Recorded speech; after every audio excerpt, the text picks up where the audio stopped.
సిట్యాల మండలం నవాబుపేట ఈజీఎస్ నిధుల దుర్వినియోగం పైన అధికారులు విచారణ చేపట్టారు. నవాబుపేట గ్రామంలో ఉపాధి హామీ పథకంలో నిధులు దుర్వినియోగమైనట్లు గత కొద్ది రోజుల క్రితం గ్రామస్తులు జిల్లా కలెక్టర్కు ఫిర్యాదు చేశారు.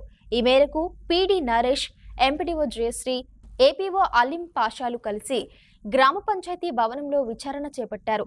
గ్రామస్తుల నుండి వివరాలు సేకరించి ఫిర్యాదుదారుల నుండి సిఫార్సు ఎజెండాను తీసుకున్నారు. ప్రాథమిక విచారణలో భాగంగా విచారణ నివేదికను జిల్లా కలెక్టర్కు అందజేస్తామని డిఆర్డీఓ వెల్లడించారు.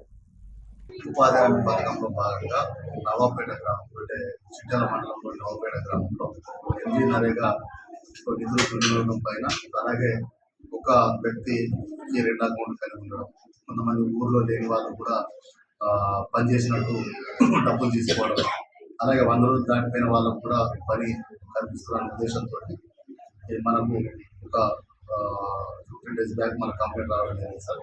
ఆ క్రమంలో ఎలక్షన్ కూడా ఆ టైంలో ఉండడం వల్ల ఈ రోజుకు గ్రామంలో ప్రజలకు ఇన్ఫార్మ్ చేసి రావడం జరిగింది.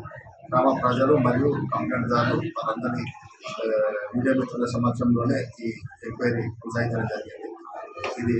దీని క్రమంలో మనము ఏదైతే వాళ్ళు అభియోగాలు మొదలు దాని పాయింట్ మరొకసారి గ్రామ పంచాయతీ చేస్తూ కంప్లైంట్దారులు ఎవరైతే ఉన్నారో వాళ్ళ నుంచి, అలాగే గ్రామ ప్రజల నుంచి కూడా కొంత పెద్ద ఎత్తున కొంత ఫిర్యాదులు రావడం జరిగింది. వాటికి సంబంధించిన ప్రతి ఒక్కరు కూడా సపోర్ట్ డాక్యుమెంట్ అందరూ వాంగ్మూలం తీసుకొని ఈ ఎంక్వైరీని పారదర్శకంగా చేసి ఈ ఉపాధి హామీ పథకం అంటే ప్రభుత్వం నుంచి వచ్చే ఏ పథకమైనా కానీ ప్రజలకు చేరాలి అన్న ఎలాంటి గ్యాప్లో చేశారు. అలాగే ప్రతి రూపాయి కూడా దుర్వినియోగం కాకుండా చూడాల్సిన ప్రయత్నం ఖచ్చితంగా ప్రజలు అలాగే కంప్యూటర్లు ఏవైతే ఇచ్చారో సార్, అలాగే ఆ సపోర్ట్ డాక్యుమెంట్ ఇచ్చిన తర్వాత ఈ పైన పూర్తిగా మేము ఎంక్వైరీ ఖచ్చితంగా ఏదైతే బాధ్యులైతారో వాటిపైన ఖచ్చితంగా కఠిన చర్యలకు మేము కలెక్టర్ సిఫార్సు చేస్తాం.